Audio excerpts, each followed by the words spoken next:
Qu'est-ce qui lui arrive à la 2? Il faut faire chauffer l'appareil ou quoi?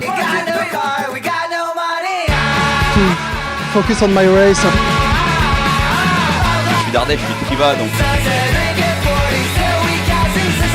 J'étais bien habillé sur cette photo.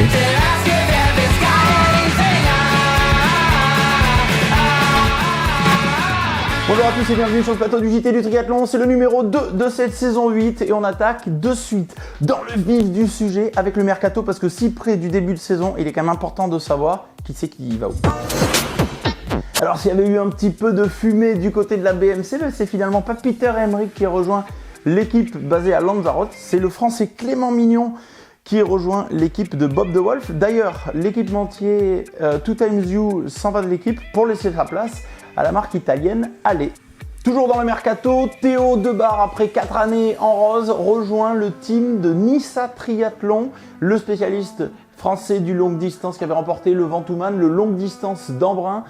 Du coup, rejoint l'équipe niçoise pour une nouvelle aventure. Toujours dans les athlètes qui bougent, Léonie Perriot quitte Versailles Triathlon pour revenir à ses premiers amours et rejoint d'ici les Moulineaux sur une année olympique où du coup le club local qui serait qualifié, ce serait juste incroyable pour eux.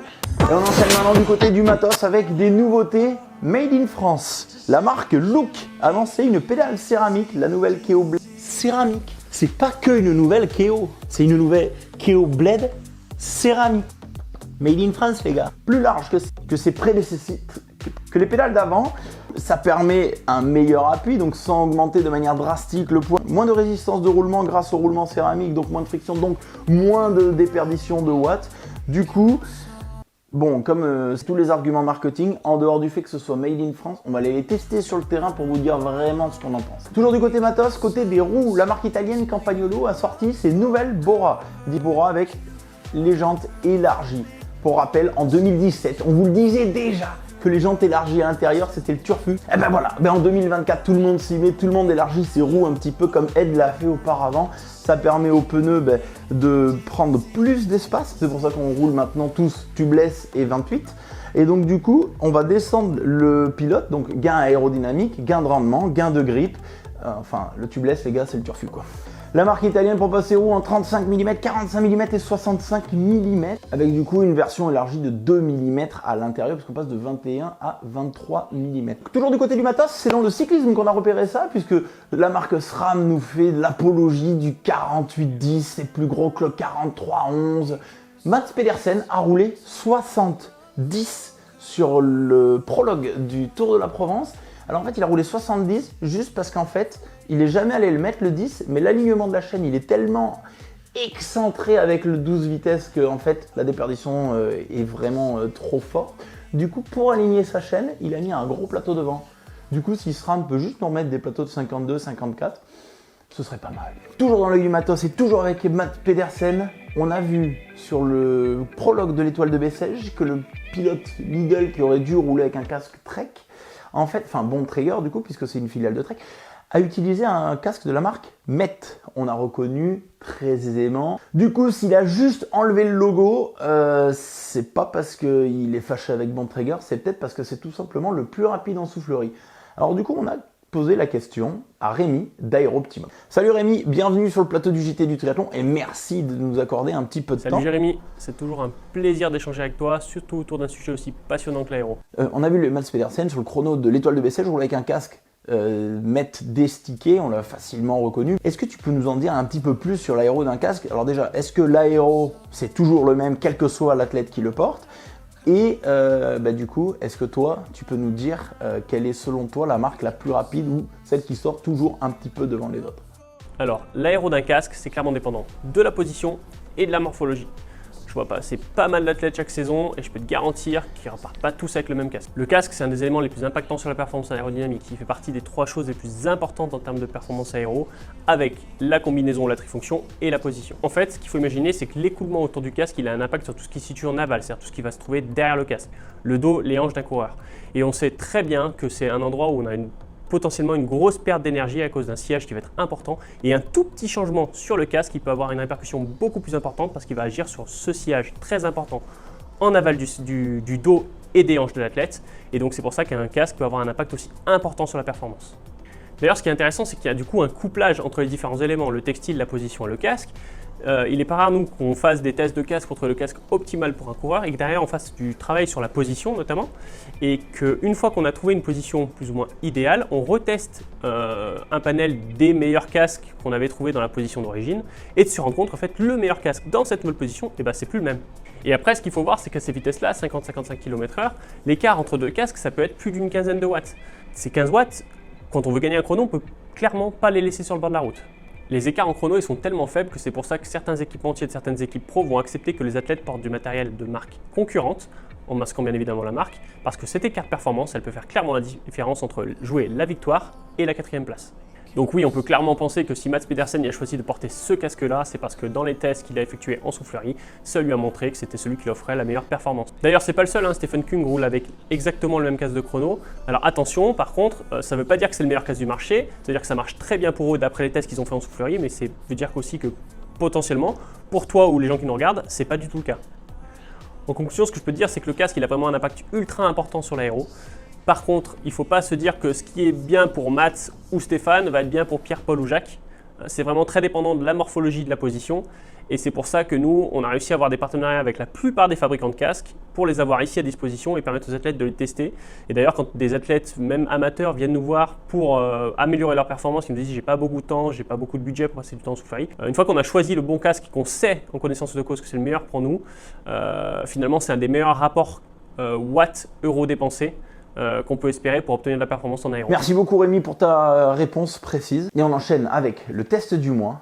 C'est le Canyon CF SLX Aerod. Bon, pour manque de chance, cette équipe est d'un 48-10, mais regardez plutôt. Avec le Canyon Aerod CF SLX, ce vélo qui rentre dans sa 4e saison, est un vélo idéal pour les cyclistes ou les triathlètes qui cherchent à passer du palier de compétiteur de dimanche à compétiteur tout court qui cherche à améliorer sa vitesse et sa performance.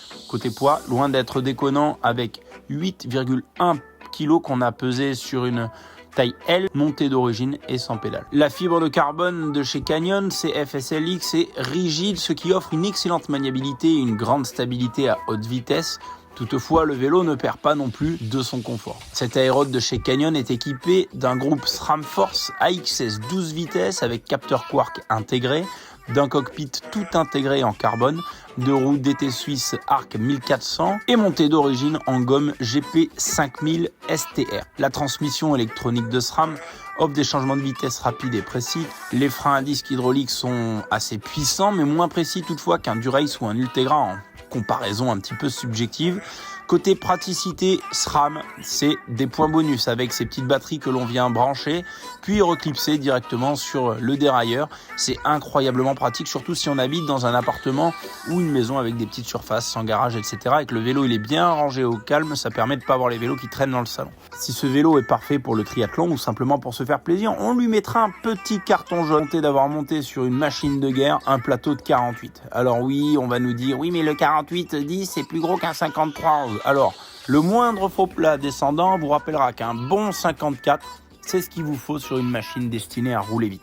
En revanche, cette denture de 48 en fait un vélo accessible à ceux qui ont un petit peu moins de watts à sortir sur les faux plats et ce sera donc un bel allié pour le grand public pour des sorties à haute vitesse. Et avant de finir, on accueille l'invité du mois qui nous a pas fait le plaisir aujourd'hui de venir sur le plateau, mais c'est pas grave, on l'accueille quand même. Salut Mathis, bienvenue à toi, bienvenue sur le plateau du JT du Triathlon. Salut Jérém. Alors, merci pour ta dispo, tu es dans la dernière ligne droite de ta prépa pour le début de saison. Quand on a fini dans le top 10 du classement PTO, c'est quoi les objectifs la saison d'après ? Oui, comme tu dis, l'an dernier je finis 5e du classement PTO et grâce à ce résultat je fais partie des athlètes qualifiés d'office pour participer au nouveau circuit mis en place par le PTO cette saison, le T100, qui va se dérouler de mars à novembre sur plusieurs étapes. Il va en découler un classement final. Et donc c'est ça le gros objectif de cette saison. Après j'ai quand même 2 objectifs parallèles. Si tout se passe bien, donc me qualifier pour les championnats du monde 70.3 pour essayer d'aller faire mieux que ma 4e place de l'an dernier, de 2023. Et aussi deuxième objectif parallèle, faire mon premier full distance, pareil si tout se passe bien et si la forme le permet, pour me lancer sur la distance reine. Et c'est quand même la vraie distance du triathlon. Tu t'entraînes avec le Cercle Performance, groupe d'entraînement basé à côté de Grenoble, à Échirolles. Quand on est athlète longue distance, est-ce que c'est vraiment important de s'entraîner en groupe ou est-ce que tu t'imposes aussi à côté des séances tout seul à la dure pour avoir toi ta propre intensité ou est-ce que tu cherches toujours une stimulation à l'extérieur ou tu essayes d'en remettre ça se passe comment la coordination de tout ça? Ouais, c'est marrant que tu me poses cette question.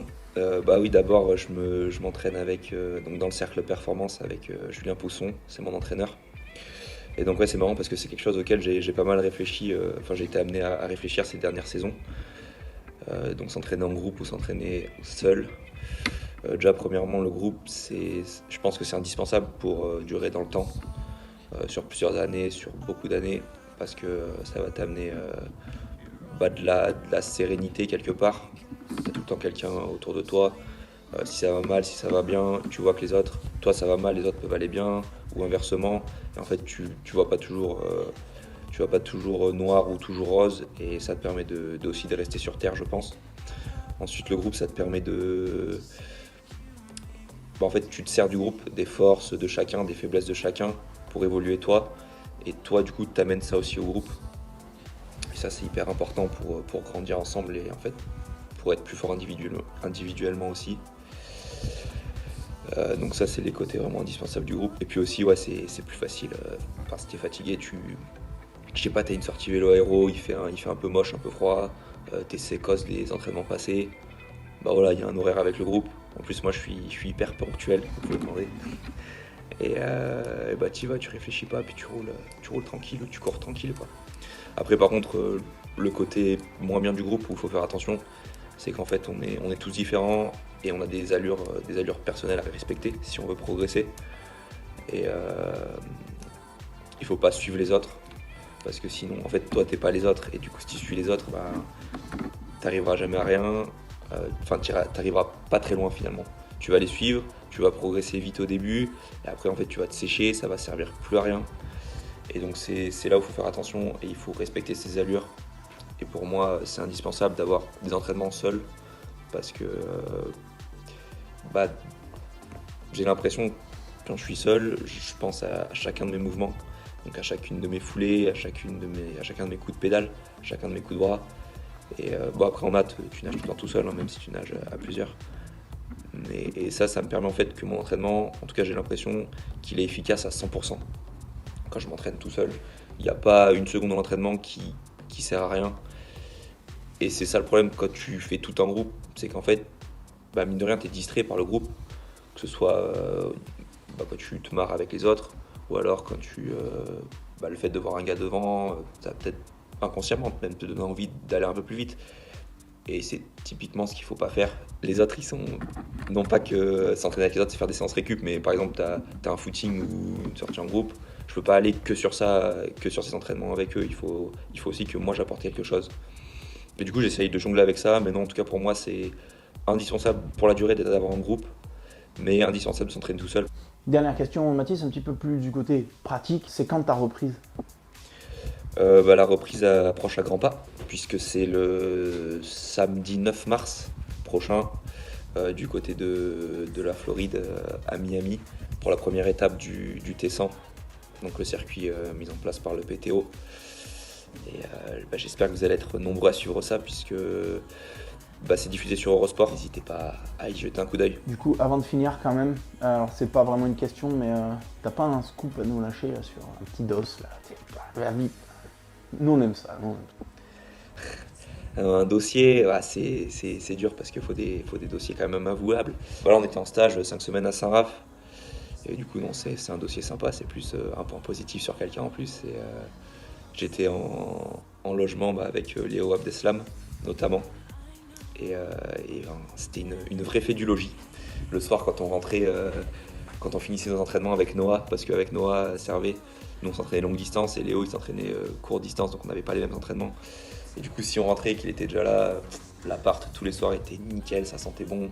C'était franchement, si vous faites un stage avec Léo un jour, mettez-vous dans son logement, quoi. Mais non, en tout cas, il est arrivé cette année dans le groupe, Léo, et franchement, c'est une bonne recrue, ça fait plaisir de voir des gars comme ça. Ok, et la musique du moment que tu écoutes quand tu t'entraînes? Bah, déjà quand je m'entraîne, j'écoute pas de musique. Comme je disais tout à l'heure, j'aime bien vraiment être concentré sur ce que je fais et du coup la musique ça te déconcentre. Mais sinon ouais, ma musique du moment, bon, c'est une musique que j'écoutais quand même déjà avant, mais Shook Ones de Mobb Deep. Et du coup c'est vrai que je la réécoute pas mal, ouais, j'aime bien le morceau et j'aime bien ce que ça raconte. Merci beaucoup pour ta dispo. Merci Jérôme de m'avoir invité et à bientôt. On se quitte en musique, on se retrouve très prochainement sur le plateau du JT du triathlon. On vous réserve quelque chose de très spécial. Restez connectés, ça arrive sur la chaîne du triathlon. Allez, ciao ciao. Sur un mix.